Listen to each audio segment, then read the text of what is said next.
नमस्ते। आज हम स्नातक तृतीय वर्ष के लिए प्रश्न पत्र प्रथम पढ़ेंगे, जिसमें हम आज मैथिली शरण गुप्त की काव्यगत विशेषताएं पढ़ेंगे। मैथिली शरण गुप्त राष्ट्रभाषा हिंदी को प्राणवता प्रदान करने वाले राष्ट्रीय चेतना एवं भारतीय संस्कृति के गायक थे। ये ब्रज भाषा से हिंदी भाषा में काव्य रचना की, यानी ये पहले ब्रज भाषा में काव्य लिखते थे, लेकिन महावीर प्रसाद द्विवेदी जी की प्रेरणा से ये हिंदी भाषा में काव्य रचना करने लगे। आचार्य द्विवेदी जी ने इनके काव्य रचनागत संस्कारों को नई दिशा प्रदान की, तो महात्मा गांधी के प्रभाव से इनके वैष्णवी संस्कार जागृत हुए। उस समय के प्रचलित आंदोलनों का गुप्त जी व उनके काव्य पर प्रभाव रहा। गुप्त जी की काव्यगत विशेषताएं निम्नलिखित हैं। प्रथम, राष्ट्रीय चेतना एवं देश प्रेम। गुप्त जी की रचना भारत भारती राष्ट्रीय चेतना व भारत के अतीत में सांस्कृतिक गौरव तथा देश प्रेम का भाव मुखरित हुआ है। मातृभूमि कविता में गुप्त जी ने भारत के सांस्कृतिक गौरव का चित्रण किया है। नीला अंबर परिधान हरित पुट पर सुंदर हैं, सूर्य चंद्र युग मुकुट मेखला रत्नाकर हैं। नदियां प्रेम प्रवाह फूल तारे मंडल हैं, बंदी विविध विहंग शेष फन सिंहासन हैं।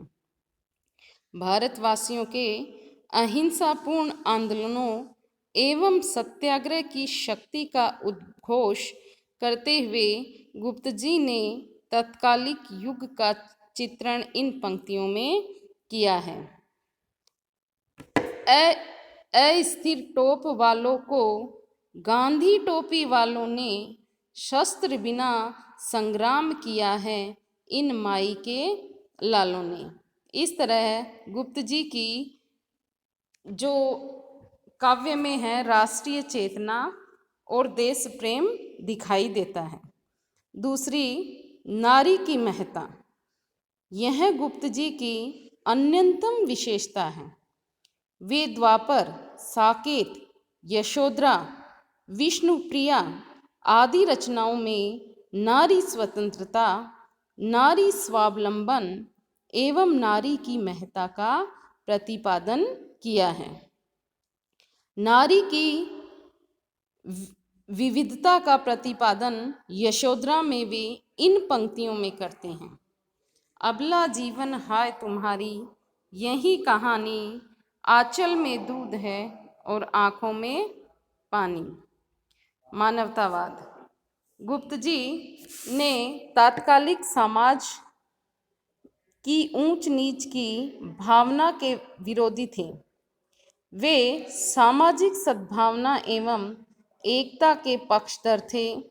वे जाति, धर्म, मत, संप्रदाय के भेदों को भुलाकर मानव को केवल मानव मानकर प्रेम से रहने का संदेश अपनी कविता में देते हैं।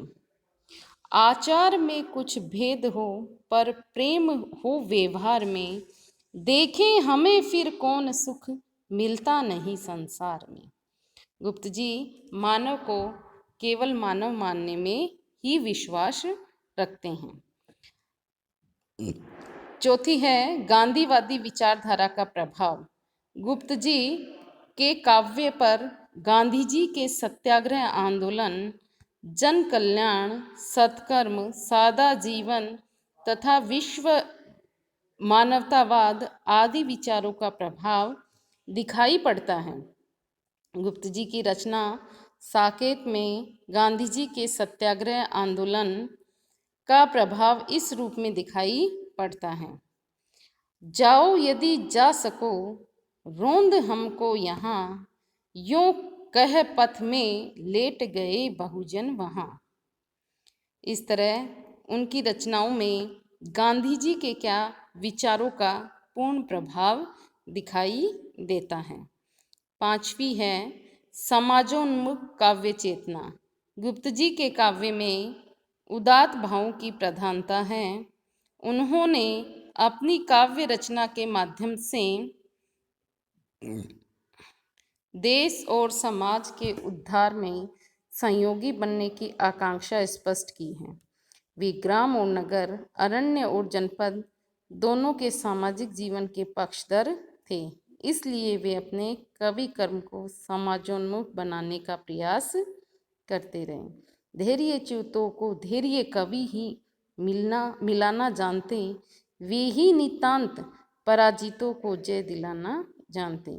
गुप्त जी ने नहुष, किसान, झंकार, जय भारत, प्रदक्षिणा इत्यादि रचनाओं में अपनी समाजोन्मुखी काव्य चेतना को अभिव्यक्ति प्रदान की है। छठी है यथार्थवादी दृष्टिकोण। गुप्त जी यथार्थवादी कवि हैं। वे चाहते हैं कि सबको अपनी बात कहने का अवसर मिले, किंतु वे सब अपनी मर्यादाओं में रहें। जितने प्रवाह हैं बहे अवश्य बहे वे, निज मर्यादा में किंतु सदैव रहें वे। गुप्त जी समाजवाद के पोषक दिखाई पड़ते हैं। जो परिश्रम करेगा उसी को फल मिलना चाहिए। किसी को भी दूसरे के श्रम का शोषण करने का अधिकार नहीं है। जिसका श्रम होगा आय उसी की होगी, होना ही होगा हमें तुम्हें उद्योगी। इस तरह गुप्त जी यथार्थवादी दृष्टिकोण को अपनाते हुए समाज में शोषण ना हो, जनता शोषण से मुक्त हो, इस तरह के यथार्थवादी भावों को उन्होंने अपने काव्य में प्रकट किया है। सातवां है वैष्णवी संस्कार का प्रभाव। गुप्त जी के काव्य में वैष्णवी संस्कार का प्रभाव भी मिलता है।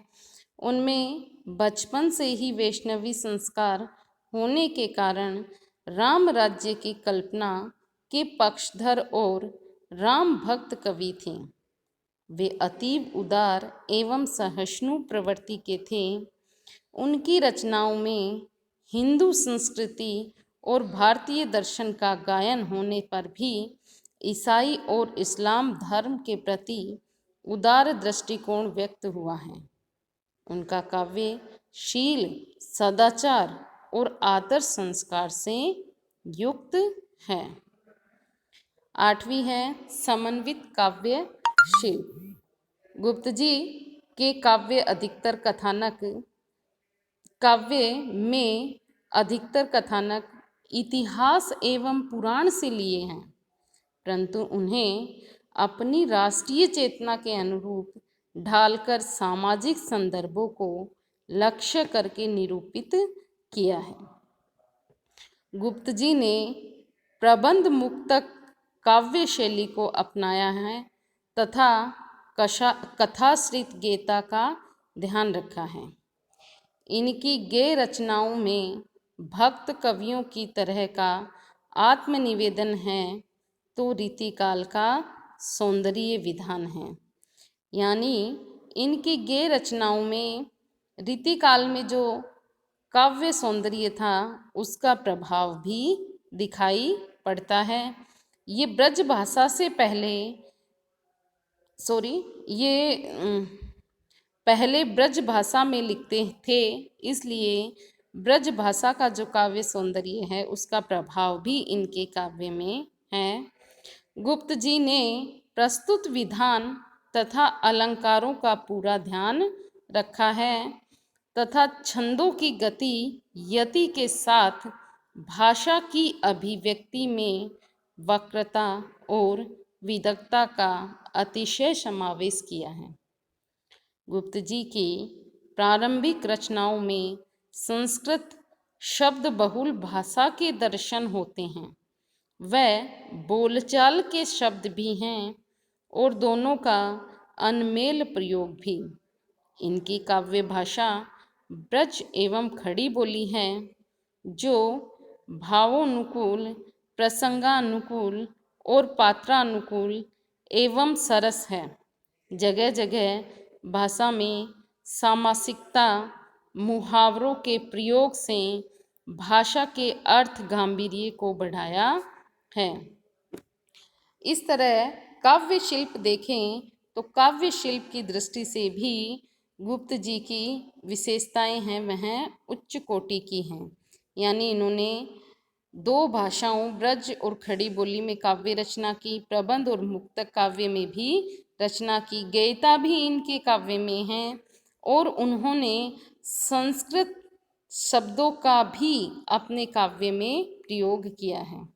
इस तरह निष्कर्ष रूप में हम संक्षेप में कह सकते हैं कि गुप्त जी के काव्य में भावात्मक पक्ष में देश प्रेम, राष्ट्रीय चेतना, लोक मंगल, पवित्रता, नैतिकता, सांस्कृतिक गौरव एवं वैष्णव संस्कार मुखरित दिखाई देते हैं।